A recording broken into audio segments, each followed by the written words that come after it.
بسم اللہ الرحمن الرحیم۔ مزید اچھی ویڈیوز کے لیے چینل کو سبسکرائب کر دیں۔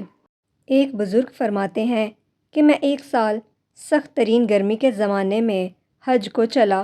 لو بڑی شدت سے چلتی تھی۔ ایک دن جب میں وسط حجاز میں پہنچا تو اتفاقاً قافلہ سے بچھڑ گیا اور مجھے کچھ غنودگی سی آ گئی۔ دفعتاً آنکھ جو کھلی تو اس جنگل بیابان میں ایک آدمی نظر آیا، تو میں جلدی جلدی اس کی طرف چلا تو دیکھا ایک کمسن لڑکا تھا جس کی داڑھی بھی نہ نکلی تھی اور اس قدر حسین کہ گویا 14ویں رات کا چاند ہے، بلکہ دوپہر کا سورج۔ اس پر ناز و نعمت کے کرشمے چمک رہے ہیں۔ میں نے اس کو سلام کیا۔ اس نے کہا ابراہیم۔ وعلیکم السلام۔ میرا نام لینے پر مجھے انتہائی حیرت ہوئی اور مجھ سے سکوت نہ ہو سکا۔ میں نے بڑے تعجب سے پوچھا کہ صاحبزادے، تجھے میرا نام کس طرح معلوم ہوا؟ تو نے تو مجھے کبھی دیکھا بھی نہیں۔ کہنے لگا ابراہیم، جب سے مجھے معرفت حاصل ہوئی میں انجان نہیں بنا، اور جب سے مجھے وصال نصیب ہوا کبھی فراق نہیں ہوا۔ میں نے پوچھا، اس سخت گرمی میں اس جنگل میں تجھے کیا مجبوری کھینچ کر لائی؟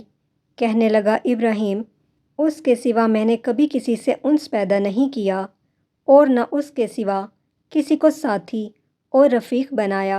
میں اس کی طرف بالکل منتقل ہو چکا ہوں اور اس کے معبود ہونے کا اقرار کر چکا ہوں۔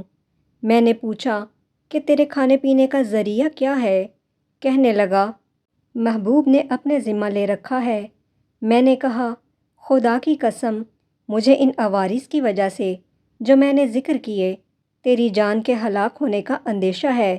تو اس نے روتے ہوئے کہ اس کی آنکھوں سے آنسوؤں کی لڑی موتیوں کی طرح سے اس کے رخساروں پر پڑ رہی تھی۔ چند شعر پڑھے جن کا ترجمہ یہ ہے، کون شخص ڈرا سکتا ہے مجھ کو جنگل کی سختی سے، حالانکہ میں اس جنگل کو اپنے محبوب کی طرف چل کر فتح کر رہا ہوں اور اس پر ایمان لا چکا ہوں۔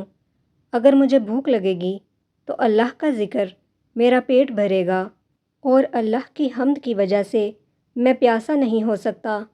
تو میرے بچپن کی وجہ سے مجھے حقیر سمجھتا ہے۔ اپنی ملامت کو چھوڑ، جو ہونا تھا ہو چکا۔ میں نے پوچھا، تجھے خدا کی قسم صحیح صحیح عمر بتا کیا ہے؟ کہنے لگا، تو نے بڑی سخت قسم مجھے دے دی جو میرے نزدیک بہت ہی بڑی ہے۔ میری عمر 12 برس ہے۔ پھر وہ کہنے لگا، ابراہیم، تجھے میری عمر پوچھنے کی کیا ضرورت پیش آئی؟ میں نے کہا، مجھے تیری باتوں نے حیرت میں ڈال دیا۔ کہنے لگا، اللہ کا شکر ہے، اس نے بہت نعمتیں عطا فرمائیں، اور اللہ کا فضل ہے کہ اس نے اپنے بہت سے مومن بندوں سے افضل بنایا۔ ابراہیم کہتے ہیں کہ مجھے اس کے حسن صورت، حسن سیرت اور شیریں کلام پر بڑا تعجب ہوا۔ میں نے کہا، سبحان اللہ، حق تعالیٰ نے کیسی کیسی صورتیں بنائی ہیں۔ اس نے تھوڑی دیر سر نیچے جھکا لیا، پھر اوپر کی طرف نظر اٹھا کر بہت ترچھی اور کڑوی نگاہ سے مجھے دیکھا اور کہنے لگا، اگر میری سزا جہنم ہو تو میرے لیے ہلاکت ہے۔ اس وقت میری یہ رونق اور خوبصورتی کیا بنائے گی؟ اس وقت میری ساری خوبیوں کو عذاب عیبدار بنا دے گا۔ اللہ تعالیٰ فرمائے گا، بدترین غلام تو میرے نافرمانوں میں ہے۔ اے ابراہیم، اس دن فرما برداروں کے منہ 14ویں رات کے چاند کی طرح چمک رہے ہوں گے۔ پھر وہ کہنے لگا، اے ابراہیم، اپنے رفقۂ سفر سے بچھڑ گئے ہو؟ میں نے کہا، ہاں، میں ایسے ہی رہ گیا۔ تجھ سے اللہ کے واسطے سوال کرتا ہوں کہ تو میرے لیے دعا کرے کہ میں اپنے ساتھیوں سے جا ملوں۔ میرے یہ کہنے پر اس لڑکے نے آسمان کی طرف دیکھا اور کچھ آہستہ آہستہ زبان سے کہا کہ مجھے اس کے ہونٹ حرکت کرتے ہوئے معلوم ہوئے۔ اس وقت مجھے دفعتاً نیند کا جھونکا سا آیا، بے ہوشی سی ہوئی۔ اس کے بعد قافلے کے بیچ میں اونٹ پر اپنے آپ کو پایا، اور میرے اونٹ پر جو میرا ساتھی تھا وہ مجھ سے کہہ رہا تھا، ابراہیم، ہوشیار رہو، سنبھلے رہو، ایسا نہ ہو اونٹ سے گر جاؤ۔ اور اس لڑکے کا مجھ کو کچھ پتہ نہ چلا کہ وہ آسمان پر اڑ گیا یا زمین کے اندر اتر گیا۔ جب ہم مکہ مکرمہ پہنچ گئے اور میں حرم شریف میں داخل ہوا تو کیا دیکھتا ہوں کہ وہ لڑکا کعبہ شریف کا پردہ پکڑے ہوئے رو رہا ہے اور کہہ رہا ہے، میں کعبہ کا پردہ پکڑ رہا ہوں اور بیت اللہ کی زیارت بھی کر رہا ہوں، لیکن دل میں جو کچھ ہے اس راز کی بات کو تو خوب جانتا ہے۔ میں بیت اللہ کی طرف پیدل چل کر آیا ہوں، کہیں سوار نہیں ہوا۔ میں کم سنی کے باوجود فریفتہ عاشق ہوں۔ اے اللہ، اگر میری موت کا وقت آ گیا ہو تو شاید میں تیرے وصل سے بہرہ یاب ہو سکوں۔ اس کے بعد وہ بے اختیار سجدہ میں گر گیا اور میں دیکھتا رہا۔ پھر میں اس کے پاس گیا اور اس کو ہلایا تو وہ انتقال کر چکا تھا۔ ابراہیم کہتے ہیں کہ مجھے اس کے انتقال کا بڑا سخت صدمہ ہوا۔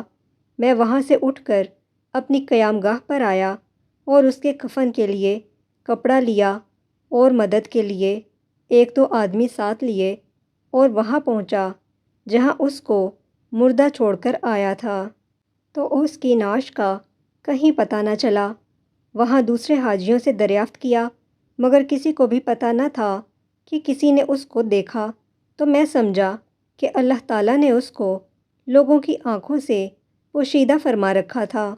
میں اپنی قیام گاہ واپس آ گیا اور مجھے کچھ غنودگی سی آ گئی، تو میں نے اس کو خواب میں دیکھا کہ وہ ایک بہت بڑے مجمع میں ہے اور سب سے پیش پیش ہے، اور اس پر اس قدر نور چمک رہا ہے اور ایسے عمدہ جوڑے ہیں کہ ان کی صفت بیان نہیں کی جا سکتی۔ میں نے اس سے پوچھا کہ تو وہی لڑکا ہے؟ کہنے لگا، میں وہی ہوں۔ میں نے پوچھا، کیا تیرا انتقال نہیں ہوا؟ اس نے کہا، ہاں ہو گیا۔ میں نے کہا، میں نے تجھے تجہیز و تکفین کے لیے بہت تلاش کیا، کہیں پتہ نہیں چلا۔ کہنے لگا، ابراہیم سن، جس نے مجھے میرے شہر سے نکالا اور اپنی محبت میں فریفتہ کیا اور میرے عزیز و اقارب سے مجھے جدا کیا، اسی نے مجھے کفن دیا اور کسی دوسرے کا محتاج بننے نہیں دیا۔ میں نے پوچھا کہ حق تعالیٰ نے مرنے کے بعد تیرے ساتھ کیا معاملہ کیا؟ اس نے کہا، اللہ پاک نے مجھے اپنے سامنے کھڑا کیا اور فرمایا کہ تو کیا چاہتا ہے؟ میں نے عرض کیا، تو الہی مقصود ہے اور تیری ہی مجھے آرزو ہے۔ فرمایا کہ بے شک تو میرا سچا بندہ ہے اور جو تو مانگے اس کے لیے کوئی رکاوٹ نہیں ہے۔ میں نے عرض کیا، میں یہ چاہتا ہوں کہ میرے زمانے کے تمام آدمیوں میں میری سفارش قبول فرما لے۔ ارشاد ہوا کہ ان سب کے بارے میں تیری سفارش مقبول ہے۔ ابراہیم کہتے ہیں کہ اس کے بعد اس لڑکے نے خواب میں مجھ سے رخصتی مصافحہ کیا اور میں نیند سے بیدار ہو گیا۔ میں نے حج کے جو ارکان باقی تھے پورے کیے، مگر اس لڑکے کی یاد اور رنج سے میرے دل کو قرار نہ تھا۔ میں حج سے فارغ ہو کر واپس ہوا، لیکن حالت یہ تھی کہ راستہ میں سارے قافلے والے یہ کہتے تھے کہ ابراہیم، تیرے ہاتھ کی مہک سے ہر شخص حیران ہے کہ کیسی خوشبو آ رہی ہے، اور اس واقعہ کے نقل کرنے والے کہتے ہیں کہ مرنے تک ابراہیم کے ہاتھوں سے وہ خوشبو آتی رہی۔ اللہ تعالیٰ سے دعا ہے کہ وہ ہمیں بھی اپنی حقیقی محبت نصیب فرمائے۔ آمین یا رب العالمین۔